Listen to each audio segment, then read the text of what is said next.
Hello friends, तो हम लोग केमिस्ट्री का मैराथन कर रहे हैं सीटेट के लिए। तो चलिए, हमने 110 नंबर तक क्वेश्चन करवाया था। आज हम लोग 111 नंबर क्वेश्चन कर रहे हैं। भौतिक एवं रासायनिक परिवर्तन से रिलेटेड ये क्वेश्चन है। तो कोई टाइम वेस्ट किए हुए हम लोग चलिए क्वेश्चन पे आते हैं, क्योंकि टाइम बहुत कम है आपके लिए।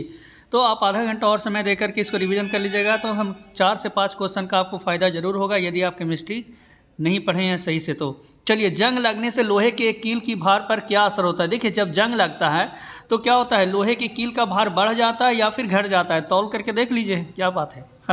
नहीं, ऐसा नहीं है। देखिए, वो क्या होता है कि फेरस ऑक्साइड बना लेता है। वायुमंडल से ऑक्सीजन से रिएक्शन करता है, फेरस ऑक्साइड बनाता है और उस पर परत बैठ जाता है। तो परत बैठ जाने से क्या होता है, अब ऑक्सीजन तो वहाँ पे आ गया ना, तो ऑक्सीजन आ गया वहाँ पे, तो ऑक्सीजन का कुछ ना कुछ तो वेट होगा। तो उसका भार क्या हो जाता है, बताइए आप लोग। आंसर क्या होगा, बढ़ जाता है। तो ए आंसर यहाँ पे होगा, ए यहाँ पे करेक्ट आंसर होगा। चलिए, अगला क्वेश्चन देखिए। ये बहुत अच्छा ये क्वेश्चन है। इसी तरह का क्वेश्चन सीटेट में पूछता है, बस वो रटने वाला नहीं होता। मज़ा आता है इस तरह का क्वेश्चन को करने में, जिसमें कोई रटने की आवश्यकता नहीं है। किसी डेयरी संयंत्र में स्वच्छ मक्खन घी बनाने के लिए निम्न चरण निहित है। क्या है, पहले दूध को पाश्चुकृत किया जाता है, ठीक है। उसके बाद दूध का दही जमाया जाता है। दही को अपकेंद्रन में विलो कर मक्खन, वो हम लोग दही से मक्खन निकालते हैं ना, वो जो हम लोग घर में निकालते हैं, दही से मक्खन निकालते हैं, मिक्सी में भी करके निकाल सकते हैं। मक्खन को गर्म कर स्वच्छ मक्खन, आप लोग सब लोग किसान हैं, सब लोग को मालूम होगा किस तरह से हम लोग दूध से मक्खन ये घी बनाते हैं।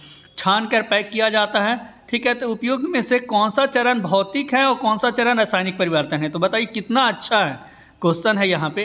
तो भौतिक परिवर्तन में क्या होता है और रासायनिक परिवर्तन में क्या होता है। तो रासायनिक परिवर्तन में वो पूरी तरह से बदल जाता है जो है, ठीक है। और भौतिक परिवर्तन में बस भौतिक परिवर्तन उसका होता है। तो चलिए, दूध का पाश्चुकृत करना मतलब दूध में से मक्खन वो क्या कहते हैं, मतलब गर्म करके उसमें से छाली को जो काटते हैं पाश्चुकृत किया जाता है। तो वो क्या होगा, क्या दूध बदल जाता है। तो नहीं, दूध नहीं बदल, दूध का दूध ही रहता है। तो ये क्या होगा, भौतिक परिवर्तन होगा। दूध का दही जमाना, दूध का दही जमाना मतलब रासायनिक परिवर्तन होता है यहाँ पे। तो बी क्या हो जाएगा, रासायनिक परिवर्तन।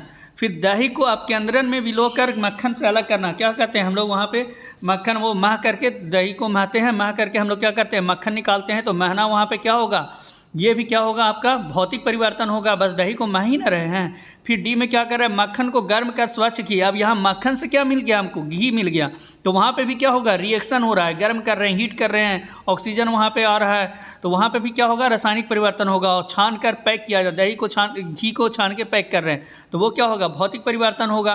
तो इसमें से रासायनिक परिवर्तन कौन कौन आपको दिख रहा है। तो दूध का दही जमाना और मक्खन को गर्म कर स्वच्छ करना। तो मतलब बी और डी रासायनिक परिवर्तन। तो अब देखते हैं ऑप्शन में कौन बी और डी रासायनिक परिवर्तन कर रहा है। तो ऑप्शन ए में कह रहा है सिर्फ बी है जो रासायनिक परिवर्तन है, तो ये नहीं होगा, ठीक है। फिर यहाँ पे कह रहा है ए और बी कह रहा है रासायनिक, हाँ देखिए ऑप्शन नंबर डी में दिख रहा है बी और डी रासायनिक परिवर्तन है।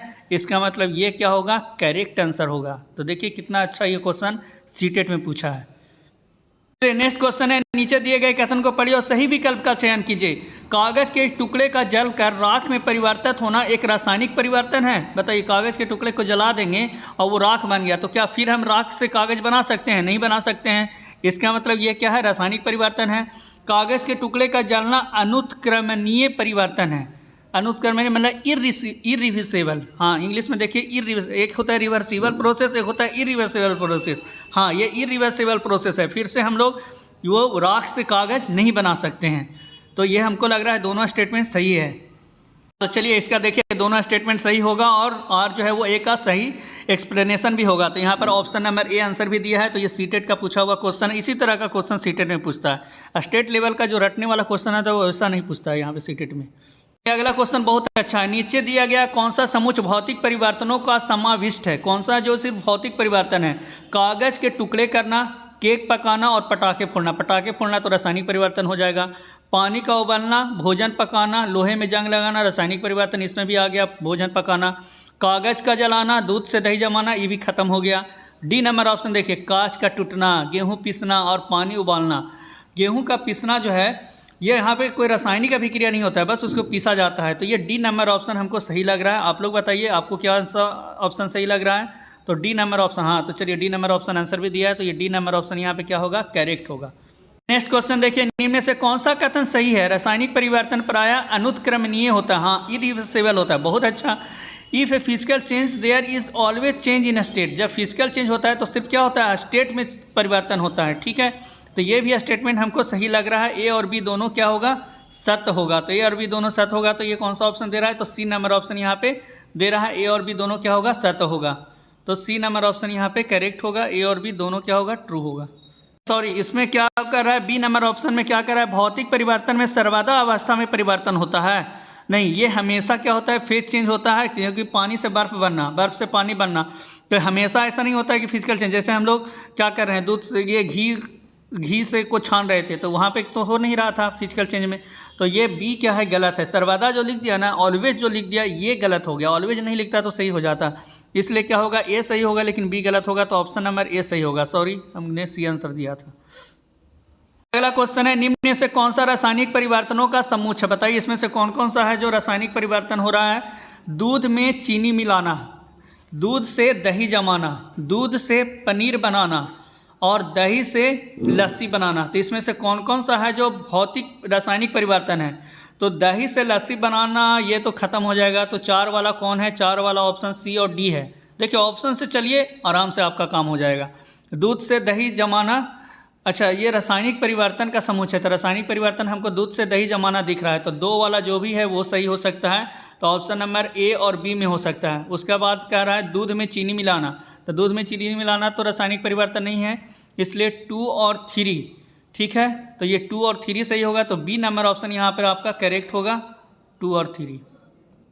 चलिए, कह रहा है पहचानिए निम्न से कौन सा परिवर्तन रासायनिक परिवर्तन है। बहुत आसान ये सब क्वेश्चन है आपका केमिस्ट्री का, और बहुत इंपॉर्टेंट है, पूछेगा जरूर आपका। तो चांदी के कप का बद रंग होना, चांदी के कप का बद रंग हो रहा है, इसका मतलब वहाँ पे क्या हो रहा है, वो जंग लग रहा है उस पर, या फिर कुछ भी वो एटमॉस्फेयर से कुछ आकर के उस पर चिपक रहा है। फिर बी में क्या कर रहा है, नेफ्थलीन के पिंडों का उधर्पातन करना, जल का विद्युत अपघटन होना, भाप का संघनन और एल्युमिनियम की तार का खिंचाव। देखिए एल्युमिनियम की तार का खिंचाव ये तो नहीं होगा रासायनिक परिवर्तन, भाप का संघनन ये भी नहीं होगा रासायनिक परिवर्तन। हाँ, जल का विद्युत अपघटन ये रासायनिक परिवर्तन होगा, तो सी हो सकता है, ठीक है। फिर एक ए हमको लग रहा है, तो ए और सी, तो ये इसमें दिख रहा है, सी नंबर ऑप्शन में दिख रहा है, ए और सी दोनों यहाँ पे क्या होगा, करेक्ट होगा। नेफ्थलीन के पिंडों का उधर्पातन, उधर्पातन में क्या होता है, वो तो बस जैसे कपूर है, कपूर क्या हो गया, उड़ गया, तो वो क्या हो गया, वो रासायनिक परिवर्तन नहीं हुआ। चलिए अगला क्वेश्चन है, निम्न तालिका में से कौन सी प्रक्रिया अवस्था परिवर्तन के प्रक्रिया के पदों के साथ सही मिलान करती है। तो कौन सा पद सही मिलान करती है, तो बताइए गैस से लिक्विड बनना। तो गैस से लिक्विड बनना, जैसे हम लोग पानी का संघनन करते हैं, ठीक है, पानी का वेपर होता है, उसको हम लोग ठंडा करके क्या बनाते हैं, पानी बनाते हैं। तो गैस से तरल बनाना, ये क्या हो जाएगा, संघनन होगा, कंडेंसेशन होगा। तो कंडेंसेशन किस में हमको दिख रहा है, तो ये 1 और 2 नंबर में हमको दिख रहा है, तो 1 और 2 दोनों में दिख रहा है। फिर लिक्विड को सॉलिड, मतलब तरल से क्या करना है, ठोस बनाना है, तो यहाँ पे क्या होगा, जमना, सॉलिडिफिकेशन, मेल्टिंग तो नहीं होगा, तो ये सॉलिडिफिकेशन होगा, ये इसी में दिख रहा है। और फिर सॉलिडिफिकेशन यहाँ पे दिख रहा है, तो ये दोनों में ही तो कोई होगा, तो ये दोनों तो होगा ही नहीं होगा, क्योंकि पहले संघनन हो गया। उसके बाद क्या कर रहा है, लिक्विड ठोस से क्या हो रहा है, तरल बना, तो ये क्या होगा, मेल्टिंग होगा। तो ये क्या होगा, 2 नंबर ऑप्शन यहाँ पे करेक्ट है, तो बी नंबर यहाँ पे क्या होगा, करेक्ट होगा। फिर आ गया सेम क्वेश्चन, नीचे दिया गया कौन सा समूह रासायनिक परिवर्तनों का समाविष्ट करता है। कितना अच्छा ये क्वेश्चन है। भोजन का पकाना, पानी उबालना, जल में चीनी घोलना। तो यहाँ भोजन पकाना तो रासायनिक हो जाएगा, लोहे को जंग लगना, कागज़ का जलना और भोजन का पचना। भोजन का पचना भी रासायनिक है। पानी उबालना, कांच तोड़ना और लोहे को जंग लगना। लोहे का जंग लगना क्या है, रासायनिक है। तो यहाँ पे हमको तो रासायनिक कौन सा समूह रासायनिक परिवर्तनों का समाविष्ट है ना, तो रासायनिक ही तो हमको खोजना है। तो ये पानी उबालना पहला में है, तो वो भौतिक हो गया, ख़त्म हो गया। फिर कागज़ का जलना, रासायनिक, लोहे का जंग लगना, ये बी नंबर ऑप्शन सही लग रहा है, क्योंकि लोहे में जंग लगना, कागज़ का जलना और भोजन का पचना, ये तीनों का तीनों क्या है, रासायनिक परिवर्तन है। तो बी नंबर ऑप्शन यहाँ पे आपका करेक्ट होगा, बी नंबर ऑप्शन, ठीक है। चलिए यहाँ पे कह रहा है एलपीजी जो सिलेंडर होता है उसमें लिक्विड पेट्रोलियम गैस भरा होता है, मतलब गैस को लिक्विड के फॉर्म में करके उसमें क्या किया जाता है, भरा जाता है, ठीक है। सिलेंडर से निकलते हुए गैस बन जाता है। जब वो लिक्विड है वो सिलेंडर से जब निकलता है तो वो क्या बन जाता है, गैस बन जाती है। इसको जलाकर उष्मा पैदा किया जाता है। जब गैस को हम लोग जलाते हैं तो क्या होता है, उष्मा पैदा होता है। तो कह रहा है ऑप्शन में क्या कह रहा है, ए एक भौतिक परिवर्तन है तथा बी क्या है, रासायनिक परिवर्तन है। ए रासायनिक परिवर्तन है, बी भौतिक परिवर्तन है। ए और बी दोनों भौतिक परिवर्तन है, ए और बी दोनों रासायनिक परिवर्तन है। ये सीटेट 2021 का पूछा हुआ है, कुछ नहीं। तो क्या होगा इसमें बताइए, ए जो है वो क्या हो रहा है, सिलेंडर से गैस निकल रहा है, तो ये लिक्विड से क्या बन रहा है, गैस बन रहा है, तो ये क्या होगा, भौतिक परिवर्तन होगा। और ये जो सेकंड है वो क्या होगा, रासायनिक परिवर्तन होगा। तो पहला जो है वो भौतिक परिवर्तन और बी जो है वो रासायनिक परिवर्तन। तो यहाँ पे क्या होगा, ए नंबर ऑप्शन यहाँ पे करेक्ट होगा आपका, तो ए नंबर ऑप्शन यहाँ पे करेक्ट होगा। चलिए अगला क्वेश्चन है, which of the following statement is our true. कौन सा स्टेटमेंट यहाँ पे क्या है, सही है। तो निम्नलिखित में सभी भौतिक परिवर्तन परिवर्ती होते हैं। हाँ, सभी भौतिक परिवर्तन परिवर्ती होते हैं, सभी रासायनिक परिवर्तन अनुक्रमणीय होते हैं। तो देखिए ये तो बी तो हमको सही लग रहा है, लेकिन ए का बात हम लोग क्या कर सकते हैं, ए भी पॉसिबल है या नहीं है, सोचकर बताइए आप लोग। चलिए तो यहाँ पे हमको क्या लग रहा है, एक गलत है, क्योंकि सभी भौतिक परिवर्तन परिवर्तनीय होते हैं। जैसे कहते कपूर है, कपूर उड़ गया, तब क्या फिर उड़ा हुआ को ये करके हम लोग कपूर बना सकते हैं, नहीं बना सकते हैं, जबकि वो भौतिक परिवर्तन है, कोई रासायनिक परिवर्तन वहाँ पे नहीं हो रहा है। इसलिए क्या होगा, बी सही है, रासायनिक परिवर्तन जो अनुक्रमणीय होते हैं ये करेक्ट है, पर सभी भौतिक परिवर्तन परिवर्तीय होते हैं ये गलत है। तो यहाँ पे क्या होगा, बी नंबर ऑप्शन यहाँ पे करेक्ट होगा। बहुत अच्छा ये क्वेश्चन है। चलिए अगला क्वेश्चन, निम्नलिखित में से कौन सा कथन क्रिस्टलीकरण के लिए सही है। यह एक भौतिक परिवर्तन है, इसका प्रयोग पदार्थ को शुद्ध करने में होता है। अब देखिए ये रटने वाला ही क्वेश्चन जैसा आ गया, उत्तराखंड का है। तो यह है कि एक भौतिक परिवर्तन है, इसका प्रयोग शुद्ध करने के लिए, हाँ तो इसका शुद्ध करने के लिए होता है। याद कर लीजिएगा आप लोग, क्रिस्टलीकरण का उपयोग शुद्ध करने के लिए होता है। तो एक और दो दोनों सही होगा, तो ये सी नंबर ऑप्शन यहाँ पे करेक्ट होगा। चलिए अगला क्वेश्चन देखिए, निम्नलिखित में से कौन सा कथन सही नहीं है। ये भी सीटेट 2019 का, सीटेट का क्वेश्चन करने में मजा आता है भाई, स्टेट लेवल का क्वेश्चन आता है बेकार हो जाता है। निम्नलिखित में से कौन सा कथन सही नहीं है। प्रकाश संश्लेषण एक रासायनिक परिवर्तन है, श्वसन एक रासायनिक परिवर्तन है, क्रिस्टलीकरण एक रासायनिक परिवर्तन है, पाचन एक रासायनिक परिवर्तन है। तो कौन सा कथन सही नहीं है, तो पाचन तो रासायनिक परिवर्तन है, ये सही है आपका। प्रकाश संश्लेषण में भी भोजन बनता है, वो भी रासायनिक परिवर्तन है। सही नहीं है जो बोल रहा है, ये भी होगा। फिर श्वसन एक रासायनिक परिवर्तन है और क्रिस्टलीकरण एक रासायनिक परिवर्तन है। तो यहाँ पे हमको क्रिस्टलीकरण जो है रासायनिक परिवर्तन, ये गलत है। ये क्या है, एक भौतिक परिवर्तन है, बस वहाँ पे वो क्रिस्टल बन जाता है, ठीक है। जैसे जल को यदि हम लोग क्या करेंगे, बर्फ़ बनाएंगे, तो वो भी एक क्रिस्टल का आकार का बनता है। तो यहाँ पे क्या होगा, सी नंबर ऑप्शन यहाँ पे ये गलत है, ये भौतिक परिवर्तन होगा। यहाँ पे कुछ रासायनिक परिवर्तन और भौतिक परिवर्तन का उदाहरण दिया। जैसे भौतिक परिवर्तन में क्या क्या दिया है थोड़ा सा बता देते हैं आपको। मोम का पिघलना, बादलों का बनना, कपड़े का फटना, रबड़ बैंड को खींचना, विद्युत बल्ब का जलना, ये तो रासायनिक परिवर्तन होना चाहिए। विद्युत बल्ब का जलना, पानी का बर्फ़ या भाप बनना, शीशे का पिघलना और कागज़ का फटना, इसमें थोड़ा सा डॉट लग रहा है। अच्छा, वहाँ पे अगर वो फिलामेंट के बारे में बोलता तो फिर रासायनिक परिवर्तन होता। मोमबत्ती का जलना, पटाखे का फटना, दूध से दही बनना, लोहे का जंग लगना, भोजन का पचना, फिर भोजन का पकना, भोजन में दुर्गंध आना, अगरबत्ती का जलना, तो ये सब क्या है, रासायनिक परिवर्तन है। चलिए अगला क्वेश्चन, नीचे दिए गए कुछ रासायनिक प्रक्रियाएं दी गई है, इनमें से कौन दो धीमे दहन को दर्शाता है। कौन जो है वो स्लो प्रोसेस है उसको बता रहा है। तो यहाँ पे क्या क्या है, लोहे पर जंग लगना, मोमबत्ती का जलना, श्वसन और प्रकाश संश्लेषण। तो इसमें से कौन कौन सा दो जो है वो क्या है आपका, स्लो प्रोसेस है। तो स्लो प्रोसेस कौन कौन सा है इसमें, तो एक है लोहे का जंग लगना, एक ही बार में तो जंग नहीं लगता है। मोमबत्ती जलना तुरंत जल जाता है। प्रकाश संश्लेषण ये भी फास्ट प्रोसेस है। तो यहाँ पे लोहे का जंग लगना और श्वसन, ये दोनों क्या है, स्लो प्रोसेस है। तो ए और सी, तो बी नंबर ऑप्शन में दिया है ए और सी, तो ये करेक्ट होगा। चलिए अगला क्वेश्चन है, दैनिक जीवन के निम्नलिखित उदाहरण पढ़िए तथा उचित विकल्प का चयन कीजिए। जब भोजन खराब होता है तो वह दुर्गंध उत्पन्न करता है, सही है। सेब के एक टुकड़े को जब कुछ क्षण के लिए बाहर रखा जाता है तो वह भूरा हो जाता है। चींटी के काटने से उत्पन्न जलन को शांत करने के लिए कैलामीन का प्रयोग किया जाता है। तो इसमें से कौन कौन सा रासायनिक परिवर्तन है वो आपको देखना है। तो भोजन में दुर्गंध आना, ये रासायनिक परिवर्तन है। सेब के टुकड़े को बाहर रखते हैं तो भूरा हो जाता है, तो वो भी रासायनिक परिवर्तन है, ठीक है। फिर उसके बाद है चींटी के काटने से उत्पन्न को कैलामीन को ले जाते हैं, तो वहाँ पे भी कुछ ना कुछ होता होगा। तो यहाँ पे हमको लग रहा है सबका सब क्या होगा, रासायनिक परिवर्तन लग रहा है। तो यहाँ पे क्या होगा, आप बताइए आंसर क्या होगा। तो यहाँ पे क्या है, आंसर है सभी रासायनिक परिवर्तन है। तो बी नंबर ऑप्शन यहाँ पे करेक्ट होगा, सभी रासायनिक परिवर्तन होगा।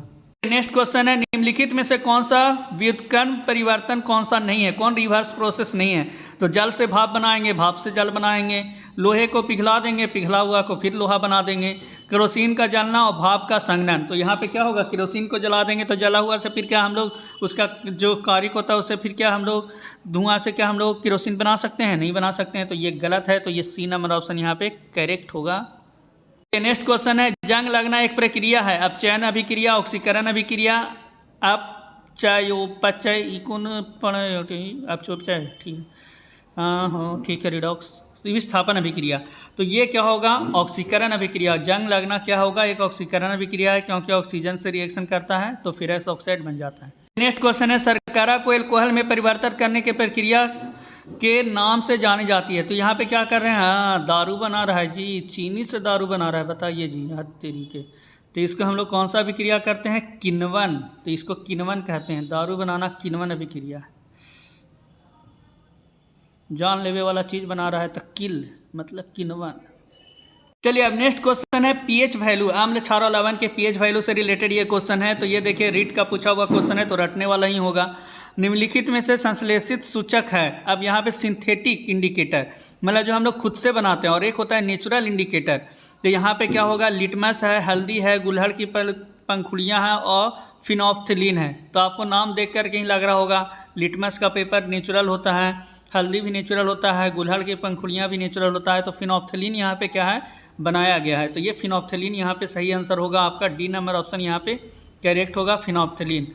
ये देखिए यहाँ पे दिया है लिटमस आदि क्या है, प्राकृतिक सूचक है, और संश्लेषित सूचक ऐसे सूचक जो संश्लेषण से बनाए जाते हैं, फिनोल्फ्थलीन और मेथिल ऑरेंज, ये सब क्या है,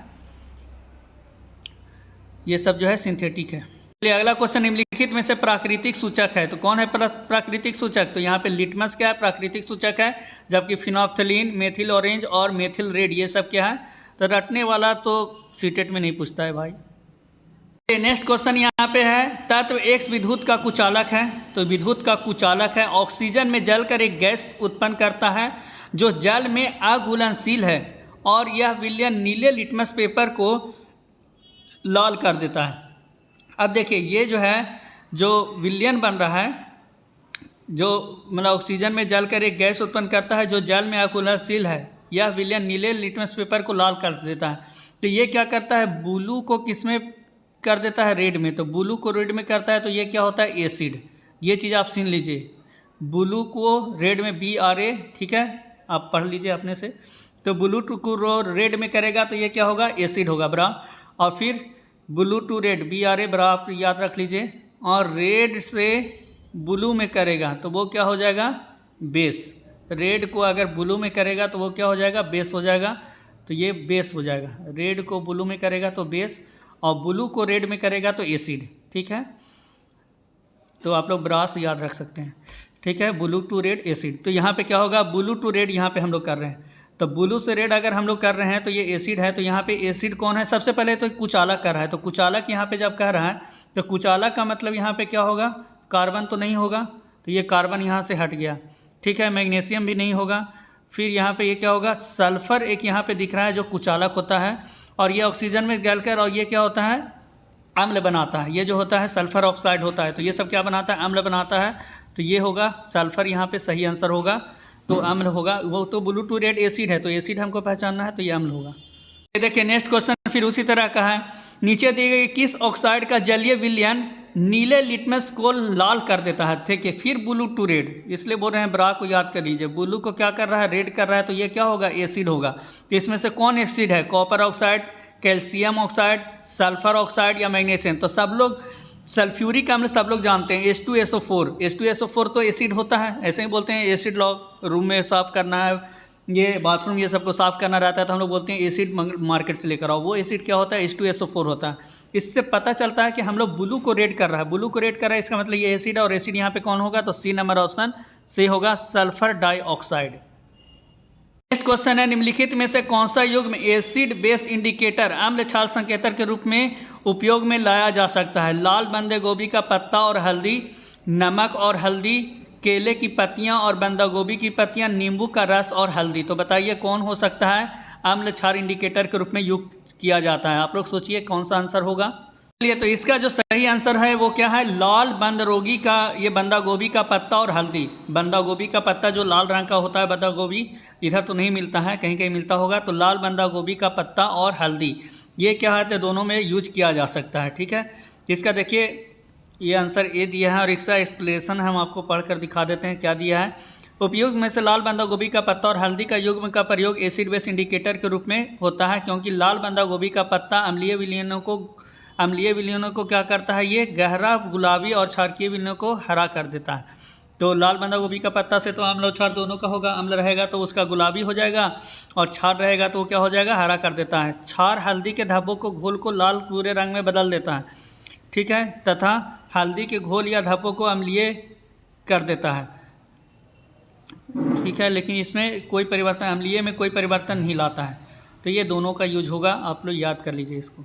हम लोग नेक्स्ट क्वेश्चन देखते हैं। तो ये देखिए कुछ बड़ा क्वेश्चन है। देखिए इस तरह का क्वेश्चन अगर आपको सीटेट में देखे, ये सीटेट का ही पूछा हुआ क्वेश्चन है, तो इस तरह के क्वेश्चन को आप फर्स्ट अटेम्प्ट में कभी मत बनाइए, क्योंकि इस तरह का क्वेश्चन आपका 3 से 4 मिनट का समय ले लेगा और इससे क्या होगा कि आपका बहुत सारा आसान क्वेश्चन भी छूटने का डर रहता है। तो इस तरह के क्वेश्चन को आप वहाँ पे होता है ना, अब तो ऑफलाइन एग्जाम हो रहा है, तो आप इसमें घेरा मार दीजिए, घेरा मार करके रखिए कि इसको टाइम बचेगा तो हम देखेंगे। आसान है तो भी आप इस तरह के बड़ा क्वेश्चन को छोड़ दिया कीजिए थोड़ा सा, क्योंकि इसमें देखिए एक में बहुत सारा सोचना पड़ेगा आपको। देखिए हम बताते हैं ये क्वेश्चन में 3 प्रश्नलियाँ ए, बी और सी है तथा सभी में बराबर आयतन तथा सांद्रता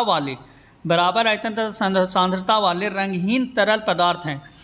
तीनों प्रश्नलियों में एक एक बूंद फिनोप्थलीन की डाली जाती है, तीनों में फिनोप्थलीन का एक एक बूंद डालते हैं। तो अवलोकन किया गया कि प्रश्नली ए तथा बी रंगहीन ही रहता है। जब फिनोप्थलीन का बूंद डालते हैं तो ए और बी रंगहीन ही रहता है, जबकि प्रश्नली सी का रंग गुलाबी हो जाता है। ठीक है, प्रश्नली सी का रंग क्या हो जाता है, गुलाबी हो जाता है। जब प्रश्नली सी के इस गुलाबी घोल को ए और बी में डाला गया तो देखा गया कि ए रंगहीन रहता है, किंतु बी क्या होता है, गुलाबी रंग का ले लेता है। तो निम्नलिखित से कौन सा निष्कर्ष सही है। तो यहाँ पे देखिए strong acid, strong base, weak acid, weak base, ये सब हम लोग को सोचना है। तो चलिए देख, सबसे पहले आपको हम कॉन्सेप्ट सिखाते हैं कि कॉन्सेप्ट क्या है फिनोप्थलीन का। तो ये कॉन्सेप्ट आप याद रखिएगा। देखिए अगर फिनोप्थलीन जो है, अगर वो एसिड में डाला जाएगा, ठीक है, तो एसिड में अगर डाला जाएगा फिनोप्थलीन तो उसका कोई रंग में परिवर्तन नहीं होगा। देखिए यहाँ पे दिया गया है, यहाँ पे देखिए जब विलयन क्षारकीय होता है तो फिनोप्थलीन क्या होता है, गुलाबी रंग देता है। जब क्षारकीय विलयन रहेगा तो गुलाबी रंग देगा, और जब विलयन अम्लीय होगा तो वो क्या होगा, रंगहीन होगा। तो जहाँ पे रंग में कोई परिवर्तन नहीं हो रहा है, इसका मतलब वो क्या है, एसिड है। और जहाँ पे रंग में परिवर्तन हो रहा है, गुलाबी रंग दे रहा है, उसका मतलब वो क्या है, बेस है। तो पहले यहाँ पे हम लोग स्टेटमेंट पढ़ते हैं। तो इसमें क्या कर रहा है, तो इसमें क्या कर रहा है कि जब फिनोप्थलीन का बीन डालते हैं तो ए तथा बी क्या है, रंगहीन रह रहा है। इसका मतलब ए और बी क्या है, एसिड है। ए भी क्या है, एसिड है, ए एसिड हो गया, और बी भी क्या हो गया, एसिड हो गया, बी भी यहाँ पे क्या है, एसिड है।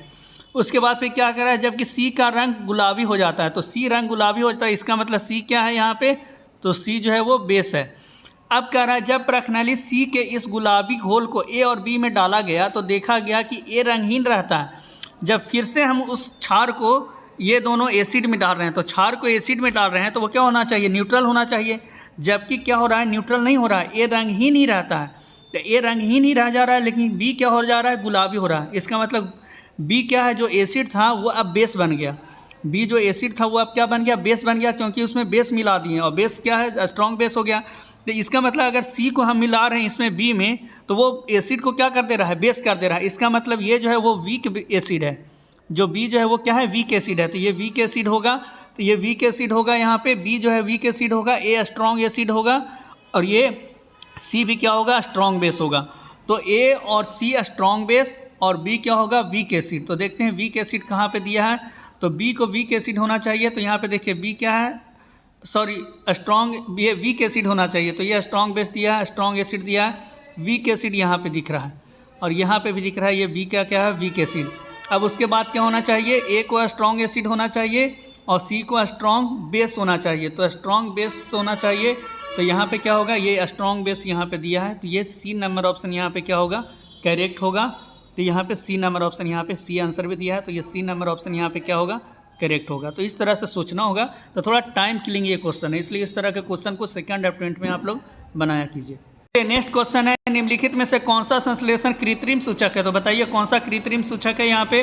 तो यहाँ पे क्या होगा, मिथाइल ऑरेंज का घोल। फर्स्ट क्वेश्चन में ये किए थे हम लोग। तो हल्दी का घोल, तो ये नेचुरल, लिटमस पेपर भी नेचुरल, ये भी नेचुरल है, तो ये आंसर सही होगा। तो ये सही आंसर होगा, ये तीनों आंसर नहीं होगा। तो सी नंबर ऑप्शन यहाँ पे क्या होगा, करेक्ट होगा, मिथाइल ऑरेंज सॉल्यूशन। चलिए देखिए, बहुत अच्छा ये क्वेश्चन है। अदिति अपने मित्र को एक गुप्त संदेश भेजना चाहती है। अच्छा, बड़ा अच्छा बात है भाई। हाँ, उसने अपने मित्र को एक पत्र दिया जिसमें कुछ भी लिखा हुआ दिखाई नहीं दे रहा है। किसी से भेजवा रही है, वो देखा कि अरे ये तो सादा कागज़ है, कुछ नहीं लिखा हुआ है। और उसने अपने मित्र से कहा कि वह कागज़ पर चुकंदर का रस मल दे, जिसके बाद गहरे लाल रंग में संदेश दिखने लगेगा। अदिति ने संदेश लिखने के लिए निम्नलिखित से किस पदार्थ का प्रयोग किया? तो चलिए, लव लेटर यहाँ पे जा रहा है। अब तो लेटर का ज़माना नहीं रहा, अब तो सीधे मैसेज आता है। तो यहाँ पे लव लेटर लिखा जा रहा है। तो बताइए वो जो लेटर लिखी है वो किस से लिखी है? साधारण नमक से लिखी है? बताइए, आप लोग को ये सब मालूम है? ग्लूकोज का घोल से लिखी है, बेकिंग सोडा का घोल से लिखी है, या नींबू का रस से लिखी है? बहुत अच्छा ये क्वेश्चन है। और जब चुकंदर से उस पर किया जाता है, मला जाता है, तो वो दिखने लगता है, वो लेटर दिखने लगता है। तो यहाँ पे जो है वो क्या होगा आंसर? बताइए, आप लोग को मालूम है तो बताइए। तो यहाँ बहुत इंटरेस्टिंग ये क्वेश्चन है। तो ये क्या होगा, बेकिंग सोडा सॉल्यूशन। हमने कभी ये चीज़ किया नहीं, अब करना पड़ेगा, लेकिन अब तो मुश्किल है भाई, अब तो शादी हो गया है। तो यहाँ क्या होगा, बेकिंग सोडा सॉल्यूशन। तो यहाँ क्या होगा, सी नंबर ऑप्शन यहाँ पे करेक्ट है, बेकिंग सोडा सॉल्यूशन। तो आप लोग यूज कर सकते हैं इस चीज़ को। देखिए यहाँ पे लिखा है, बेकिंग सोडा सॉल्यूशन को कागज़ पर लिखने पर कुछ दिखाई नहीं देता है, लेकिन जब कागज़ पर चुकंदर का रस मल देते हैं तो शब्द क्या होता है, लाल रंग में दिखाई देने लगता है। इसलिए बेकिंग सोडा को याद रखिएगा। बहुत अच्छा ये है, खाने वाला सोडा, बेकिंग सोडा।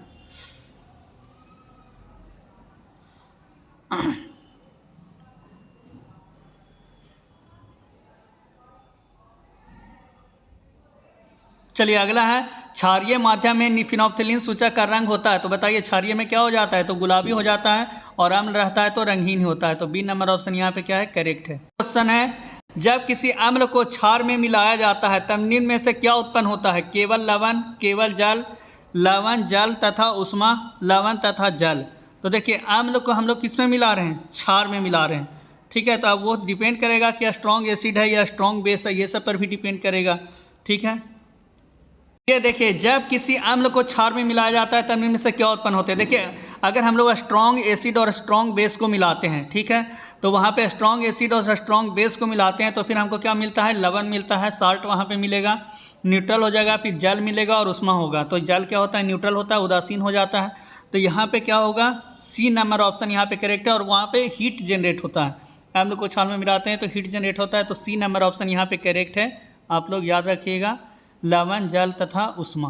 चलिए नेक्स्ट क्वेश्चन है, तत्व ए पानी के साथ क्रिया करके घोल बनाता है जो फिनोल्फ्थीन इंडिकेटर को गुलाबी कर देता है। अब देखिए गुलाबी कर दे रहा है, इसका मतलब वो क्या है? क्षार है। तो निम्नलिखित में से एक कौन सा तत्व है? तो ये कौन सा तत्व है जो पानी के साथ मिल करके क्षार बना देता है? तो कौन है जो क्षार बनाएगा पानी के साथ मिल करके, पानी के साथ क्रिया करके घोल बनाता है? तो इसका मतलब पानी के साथ क्रिया करके क्या बनाना चाहिए? क्षार बनाना चाहिए। तो कार्बन है, सल्फर तो होगा नहीं, वो तो एसिड बना लेता है, सिलिकॉन नहीं है। तो यहाँ पे आंसर दिया है आपका सोडियम। तो इसको याद रखिएगा, सोडियम पानी के साथ मिल करके NaOH बनाता है। तो ये क्या हो जाएगा? NaOH। तो यहाँ पर ये डी नंबर ऑप्शन यहाँ पे करेक्ट है, NaOH। नेक्स्ट क्वेश्चन है, कुछ बूंदे NaOH की डालने पर एक प्रखनली जिसमें HCl में आप क्या परिवर्तन देखेंगे? तो HCl क्या है? एक एसिड है, NaOH क्या है? बेस है। तो बेस को हम लोग एसिड में डाल रहे हैं, तो बेस को एसिड में डालने से हम लोग क्या मिला था? लवण, जल और वाष्प, और मतलब कि हीट मिला था। तो यहाँ पे उसका रंग बदल जाएगा, उसमें तीक्ष्ण गंध आएगी, उसमें कोई भूरा पदार्थ जमा हो जाएगा। तो यहाँ पे क्या होगा? वो गर्म हो जाएगी, हीट निकलेगा ना। तो ये सी आंसर यहाँ पे करेक्ट होगा, सी नंबर ऑप्शन यहाँ पे करेक्ट होगा। नेक्स्ट क्वेश्चन है, सल्फर डाइऑक्साइड जल में वियोजित होने पर बनाती है। SO2 को जब हम लोग जल में मिलाते हैं तो SO2 को H2O मिलाएंगे तो H2SO4 या H2SO3, ये सल्फ्यूरिक अम्ल या फिर सल्फ्यूरस अम्ल बनेगा। तो यहाँ पे क्या होगा? जल में मिला रहे हैं तो हमको लग रहा है H2SO3 बनेगा। तो SO3 बनेगा तो फिर क्या होगा? सल्फ्यूरस अम्ल हो जाएगा। और सल्फ्यूरिक अम्ल होता है SO4, तो यहाँ पे क्या होगा? सल्फ्यूरस अम्ल बनेगा। तो सल्फ्यूरस और सल्फ्यूरिक ये दोनों में आप लोग को कन्फ्यूजन हो रहा होगा। तो यहाँ पे सल्फ्यूरिक H2SO4 होता है, सल्फ्यूरस जो होता है वो H2SO3 होता है। तो बी नंबर ऑप्शन यहाँ पे क्या होगा? करेक्ट होगा, सल्फ्यूरस अम्ल यहाँ पे बनाएगा। चलिए नेक्स्ट क्वेश्चन, निम्न से कौन सा घरेलू पदार्थ लाल लिटमस को नीला कर देगा? तो लाल को नीला कर रहा है, तो यहाँ पे क्या कर रहा है, रेड को ब्लू कर रहा है। रेड को ब्लू करेगा तो क्या होगा, बेस होगा।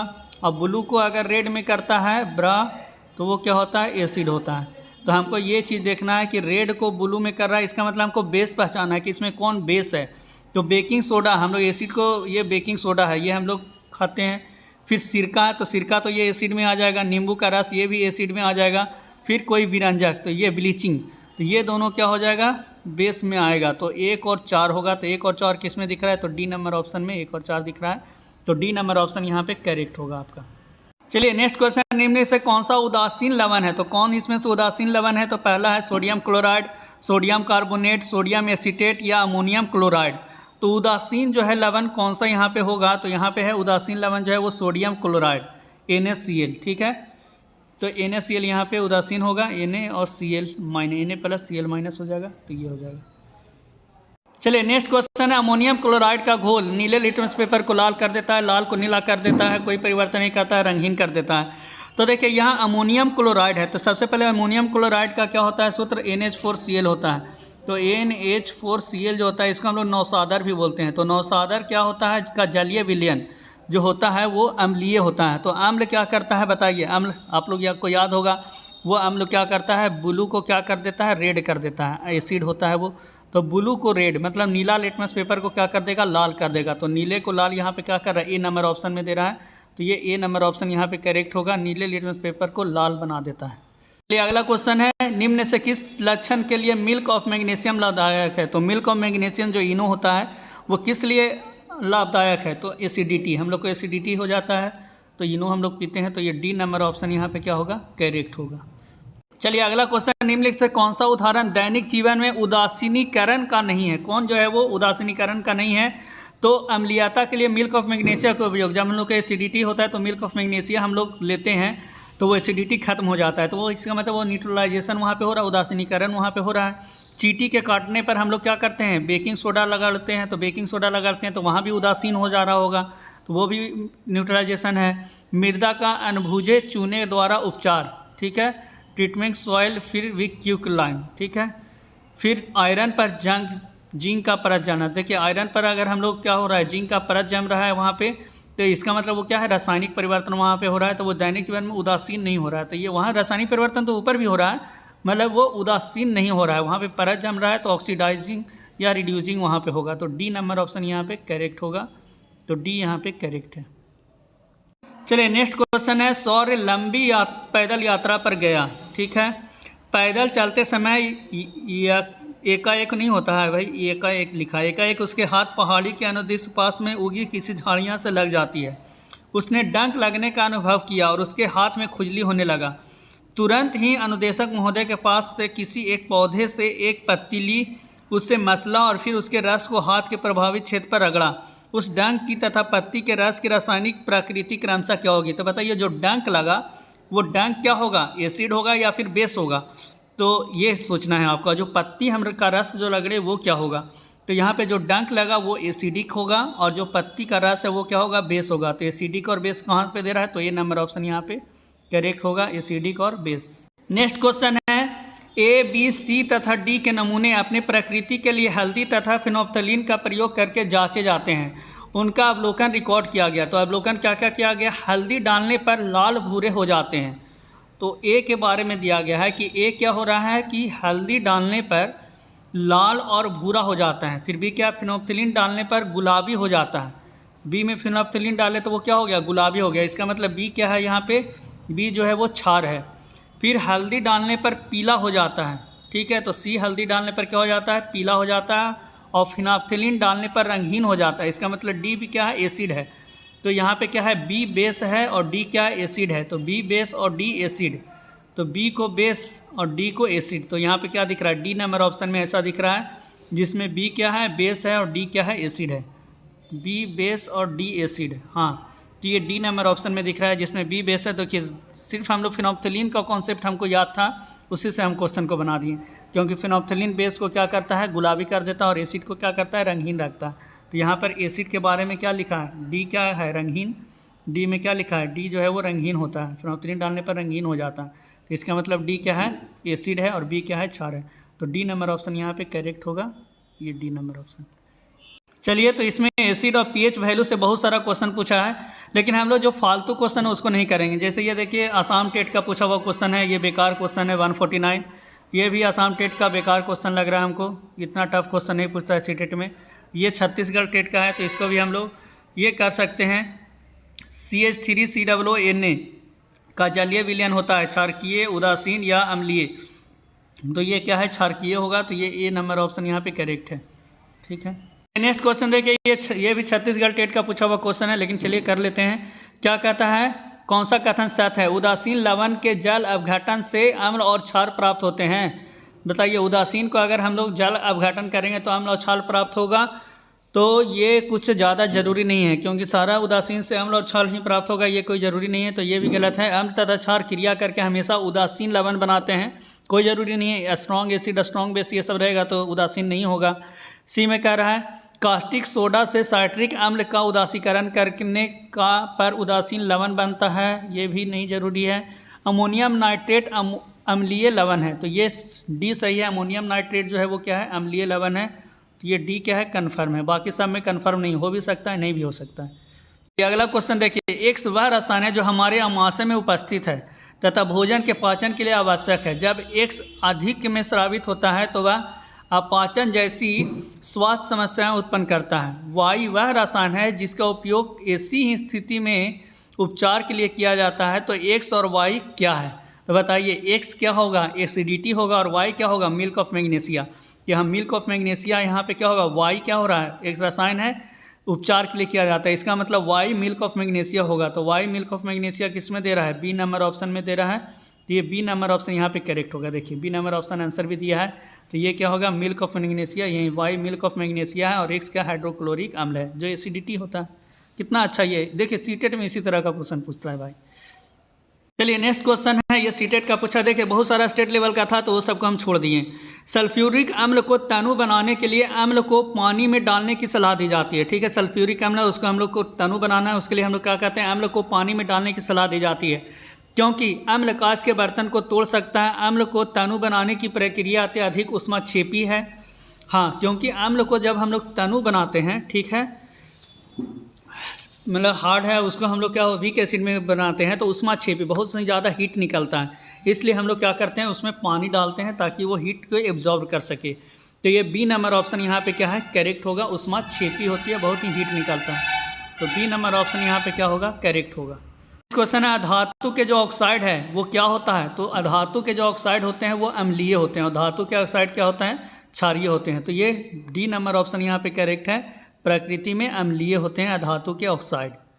ठीक है, जैसे आपका हो गया सल्फर ऑक्साइड, तो ये सब क्या होता है, अम्लीय होता है, तो ये धातु, ये अधातु है सल्फर।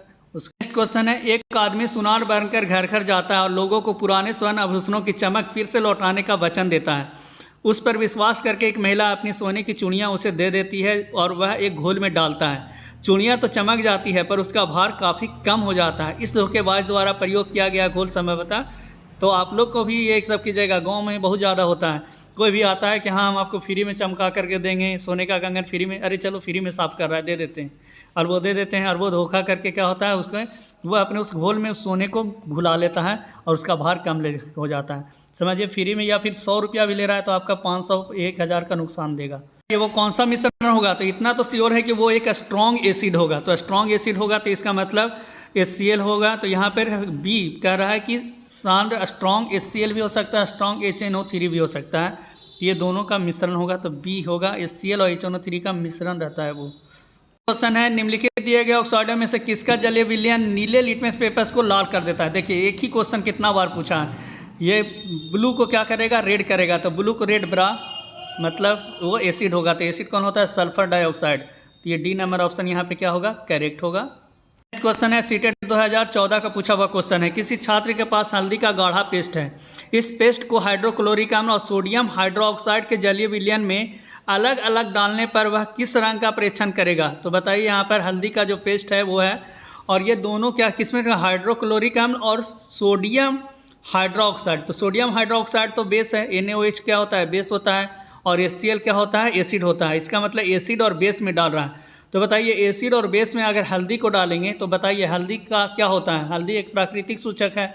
अब उसमें जब एसिड डालते हैं तो क्या होता है, बेस डालते हैं तो क्या होता है, ये कॉन्सेप्ट अगर आपके पास है तो आप इस क्वेश्चन का आंसर दे सकते हैं। तो बताइए आप लोग सोचकर क्या आंसर होगा। चलिए हल्दी में क्या होता है, तो हल्दी के केस में क्या होता है कि वो पीला हो जाता है। जब एसिड में डालते हैं तो पीला का पीला ही रहता है, वो तो रहता ही है, मतलब कि वो हल्दी का रंग वो पीला हो जाता है, और बेस में डालते हैं तो लाल हो जाता है। तो यहाँ पे क्या होगा, हल्दी में पीला और बेस में लाल, तो पीला और लाल किस में दिख रहा है, तो डी नंबर ऑप्शन में। तो ये डी नंबर ऑप्शन यहाँ पे करेक्ट होगा। और नेप्थलीन के केस में क्या होता है, नेप्थलीन एसिड में रंगहीन और बेस में क्या होता है, गुलाबी रंग का। और ये क्या होता है, एसिड में पीला रंग का और बेस में लाल रंग का। ठीक है, चलिए देखिए ये सेम क्वेश्चन जो अभी जस्ट पीछे था, हाल फिलहाल का पूछा हुआ क्वेश्चन था, ये 2014 में भी पूछा है। तो सीटेट एक ही तरह का क्वेश्चन बहुत बार रिपीट करता है। आपके पास 3 प्रश्नालियाँ हैं, ए, बी और सी फिनोप्थलीन विलयन है। ठीक है, प्रश्नाली ए में तनु हाइड्रोलिक अम्ल है, बी में सोडियम हाइड्रोक्साइड है और सी में आंसू जल की 2-3 बूंद प्रत्येक प्रश्नाली में डालने से तुरंत पश्चात यदि आप प्रत्येक प्रश्नाली के रंग का परीक्षण करेंगे तो आप क्या पाएंगे। तो देखिए सबसे पहले HCl है, तो HCl क्या होगा, रंगहीन रहेगा। तो ये क्योंकि ए प्रश्नाली में क्या है, HCl है, तो वो क्या रहेगा, रंगहीन रहेगा। तो ये रंगहीन किस में दे रहा है, ए और सी ऑप्शन में रंगहीन दे रहा है। और बी क्या है, सोडियम हाइड्रोक्साइड है, तो बी क्या होगा, गुलाबी हो जाएगा। तो बी को गुलाबी यहाँ पर हमको देना है, तो बी गुलाबी होगा। तो ए नंबर ऑप्शन में दिख रहा है, ए रंगहीन और बी क्या होगा, गुलाबी। तो ए नंबर ऑप्शन यहाँ पे क्या होगा, करेक्ट होगा। तो देखिए ए नंबर ऑप्शन यहाँ आंसर भी दिया है, ए नंबर ऑप्शन करेक्ट। तो एक कॉन्सेप्ट याद है, आप तो कोई भी क्वेश्चन बना सकते हैं। तो फिनोप्थलीन का कॉन्सेप्ट क्या है, फिनोप्थलीन एसिड में रंगहीन रहता है, एसिड को रंगहीन नहीं रखता है और बेस को क्या कर देता है, गुलाबी कर देता है। नेक्स्ट क्वेश्चन है, कोई छात्र सोडियम हाइड्रोक्साइड के तनु विलयन के एक बूंद, मतलब स्ट्रॉन्ग बेस है सोडियम हाइड्रोक्साइड, ठीक है, कि बूंद पहले नीले लिटमस पेपर पर और फिर लाल लिटमस पेपर पर, वह परीक्षण करेगा क्या। बताइए सोडियम हाइड्रोक्साइड है तो वो बेस है, तो बेस क्या होता है, बेस के केस में क्या होता है, देखिए अभी हम लोग बताए थे ब्लू टू रेड अगर करेगा तो वो क्या होगा, एसिड, और रेड को अगर ब्लू करेगा तो वो क्या होगा, बेस। अब यहाँ पे कौन सा है, वह पहले नीले, एक बूंद पहले नीले लिटमस पेपर पे डालता है, तो नीले लिटमस पेपर को वो ब्लू को रेड करेगा तो एसिड होगा। तो ये तो एसिड है नहीं, तो ब्लू को तो रेड करेगा नहीं, ठीक है, लेकिन रेड को क्या करेगा, ब्लू को। तो लाल लिटमस पेपर को क्या करेगा, ब्लू कर देगा। तो ऑप्शन देखते हैं कि किस में है कि लाल लिटमस पेपर को ब्लू कर रहा है। तो इसमें ऑप्शन पढ़ते हैं, लाल लिटमस पेपर को नीला हो जाता है, तो ए नंबर ऑप्शन में दिख रहा है।